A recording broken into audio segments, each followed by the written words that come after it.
Here's something most people don't realize about blood pressure. By the time it shows up on a reading at the doctor's office, your blood vessels have often been quietly adapting to extra pressure for years. It's not a sudden thing, it creeps. And here's the good news hiding inside that fact. Because it builds slowly, it can also come down slowly, steadily, and safely, often starting with something as simple as what's on your plate. Not a pill, not a punishing diet.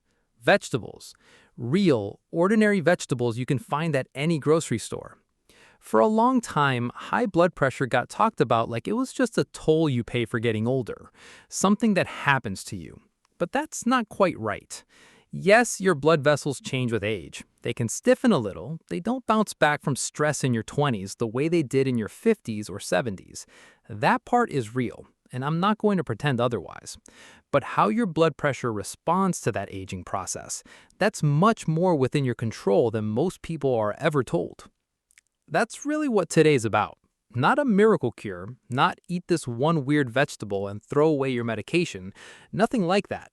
Just a clear, honest look at 5 vegetables that nutrition researchers keep coming back to when they study blood pressure, why they work, what the mechanism actually is, and how to realistically get them into your week without turning your kitchen into a science lab.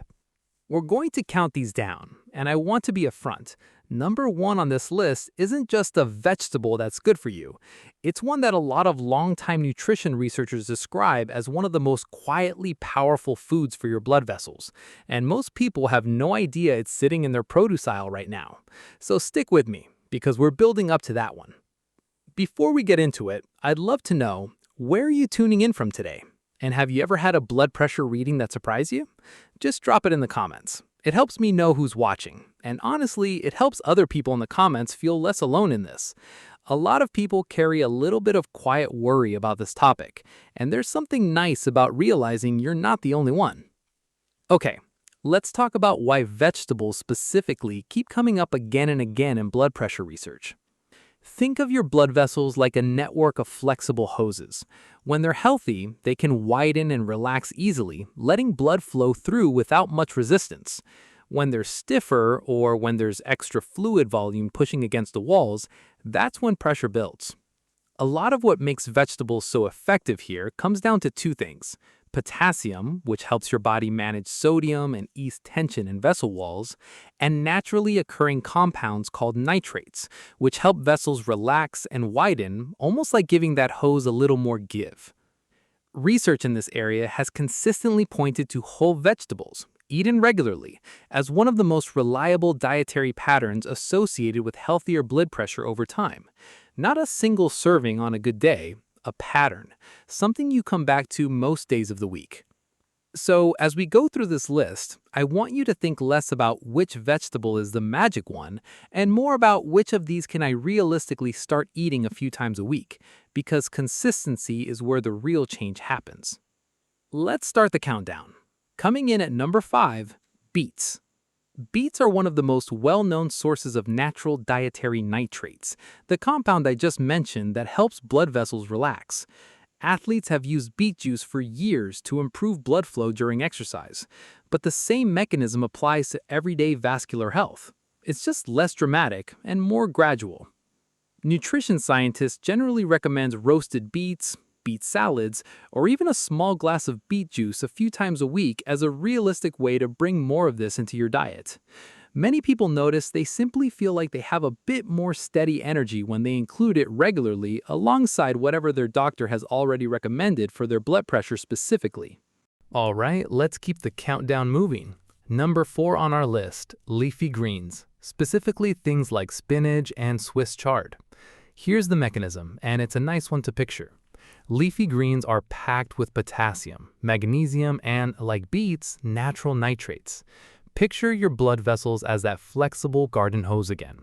Sodium tends to make the walls of that hose hold on to extra fluid, which increases pressure.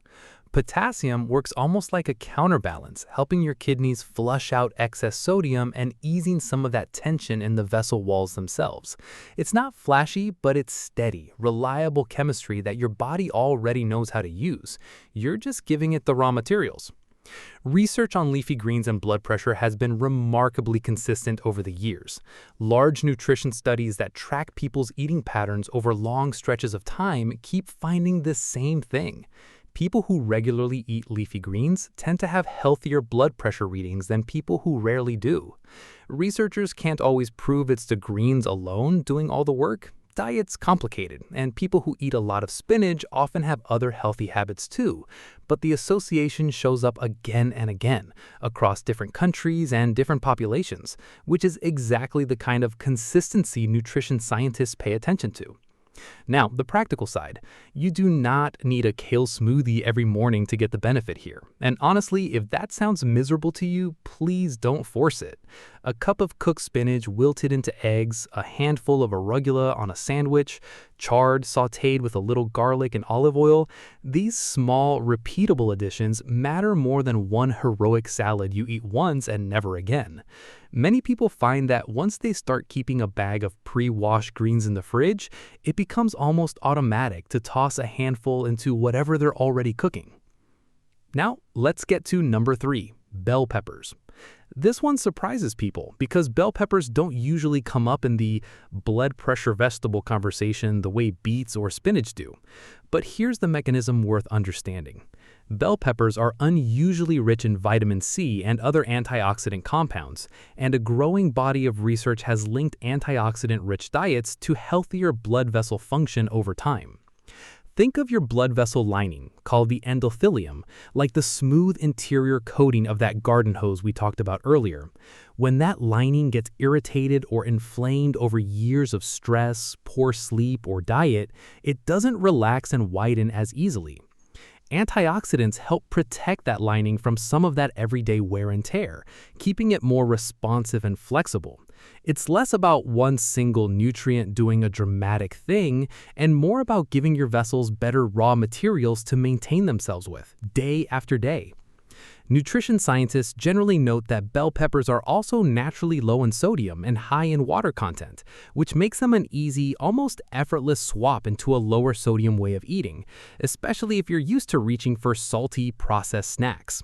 Sliced raw with hummus, roasted alongside chicken or fish, or charred, diced into an omelet.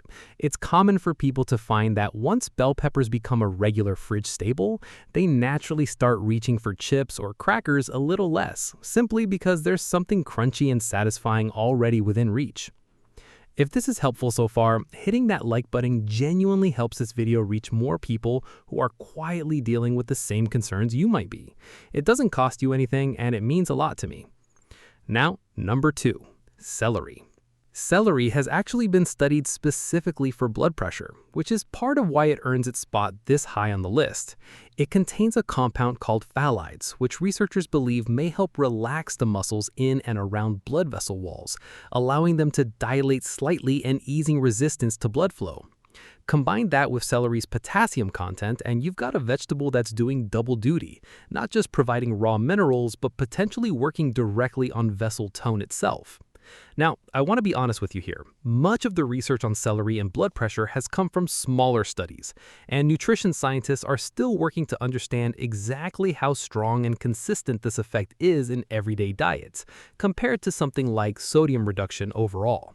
So I'm not going to oversell celery as some kind of standalone fix, but as part of a broader pattern alongside the other vegetables on this list, it's a small, easy, low-risk addition that many people find fits naturally into soups, stir-fries, or just a simple snack with a bit of nut butter. We are one spot away from the vegetable I mentioned at the very beginning, the one that quietly surprises almost everyone when they learn how much research actually backs it. If you've been guessing what it is, drop your guess in the comments right now before we get there. Let's get into it. We are now at the halfway point of this list, moving into vegetables that tend to have the strongest, most consistent research behind them. And I promised you we'd build towards something a lot of people don't expect. So let's keep climbing. But first, a quick pause on something important. We've been talking about mechanisms, potassium, nitrates, antioxidants, and I want to make sure that doesn't feel like a chemistry lecture disconnected from your actual life. The reason any of this matters is simple. Healthier blood pressure means your heart isn't working as hard. Your energy tends to feel steadier through the day, and long term, it's tied to things like staying sharp mentally and staying independent physically. That's the real payoff. The vegetables are just the vehicle. All right, this brings us to number one on our list. And I said earlier, this is the one that quietly surprises almost everyone. It's garlic. Now, I know what you might be thinking. Garlic feels more like a seasoning than a vegetable, and I get that. But garlic has one of the most interesting and well-studied relationships with blood pressure of anything on this entire list, and it deserves the top spot for a reason. Here's the mechanism, and it's genuinely fascinating. When garlic is chopped, crushed, or chewed, it releases a compound called allicin. Allicin is believed to help trigger the production of nitric oxide in your blood vessels, that same relaxing, widening effect we talked about with beets and leafy greens, but through a completely different chemical pathway. Picture it like a separate switch, a different way of telling that flexible hose, relax, open up a little, let the flow through more easily. Because it works through a different mechanism than potassium or antioxidants, some nutrition scientists believe garlic may complement the other vegetables on this list rather than duplicate what they're already doing. And the research here isn't thin either. Garlic has actually been studied specifically for blood pressure more than almost any other food on this list, with a number of clinical studies over the years looking at garlic extract and blood pressure outcomes. Researchers have found generally encouraging results, though, and I want to be fully honest with you, the effect sizes vary study to study, and most nutrition scientists describe garlic as a meaningful supportive habit, rather than a replacement for other core changes like reducing sodium or managing weight. It's a genuinely powerful piece of the puzzle, not a magic bullet on its own. Here's the part that really surprises people though. The way you prepare garlic actually matters. Allicin, that beneficial compound, is formed through a chemical reaction that happens when garlic is chopped or crushed, and it needs a few minutes of contact with air to fully develop before you cook it. So if you chop garlic and immediately toss it into a hot pan, you may be losing some of that benefit before it has a chance to form. Many nutrition-minded cooks recommend crushing or chopping your garlic and letting it sit for 5 to 10 minutes before cooking, which allows more of that beneficial compound to develop. It's such a small habit shift, but it's the kind of thing almost nobody knows. A realistic way to build this in, a clove or two of garlic most days worked into things you're already cooking. Sautéed vegetables, soups, roasted dishes, even a garlic-forward salad dressing. You don't need to eat it raw and whole, and you don't need enormous quantities. Small, consistent amounts, prepared with that little chopping and resting trick, seem to be where the real benefit lives.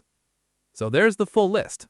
Beets for their nitrates, leafy greens for potassium and steady long-term patterns, bell peppers for antioxidants and an easy low-sodium swap, celery for its more targeted, if still developing research on vessel relaxation, and garlic right at the top, working through its own unique pathway and rewarding a little extra attention in how you prepare it. Now, here's the thing I really want you to walk away with today, because it's easy to hear a list like this and file it away as interesting facts about vegetables. That's not really what this is about. What we're actually talking about is something much bigger. The ability to keep doing the things that make your life feel like your life. Playing with grandkids on the floor without worrying about getting back up too fast. Taking the stairs without a second thought. Traveling, gardening, dancing at a wedding. Simply having the energy at the end of the day to do the thing you actually wanted to do, instead of collapsing into the couch because your body feels like it's working against you. Blood pressure isn't just a number on a cuff at the doctor's office. It's connected to your heart, your brain, your energy, your independence, all the things that let you show up fully for the people and the life you care about. And the beautiful part is, you don't need to overhaul your entire life overnight to move that number in the right direction. You don't need to become a different person. You just need a few consistent, realistic habits, a handful of vegetables, prepared simply, eaten regularly, stacking up week after week, quietly working in your favor. I do want to say this clearly because it matters. Everything we've talked about today is general nutrition information, not personal medical advice. Blood pressure is deeply individual. Your history, your medications, other health conditions you might have, all of that matters enormously. Before making any significant changes to your diet, especially if you're currently on blood pressure medication, please talk with your doctor. Some of these foods, garlic in particular, can interact with certain medications, and your doctor is the only one who really knows your full picture. This video is meant to inform and empower you to have that conversation, not to replace it. If there's one thing I want you to take from today, it's this. Aging is real, but powerlessness is not. You have more influence over how you feel 5 years from now than most people ever realize, and it often starts with something as small and as ordinary as what's sitting in your grocery cart this week. So here's my challenge for you. Pick just one vegetable from this list, just one, and find one realistic way to add it into your meals 2 or 3 times this week. Not all 5, not a total diet overhaul. One small, doable step. And that's really the heart of this whole channel. Small, honest, doable steps toward feeling stronger, sharper, and more like yourself for as long as possible. Because getting older doesn't mean giving up.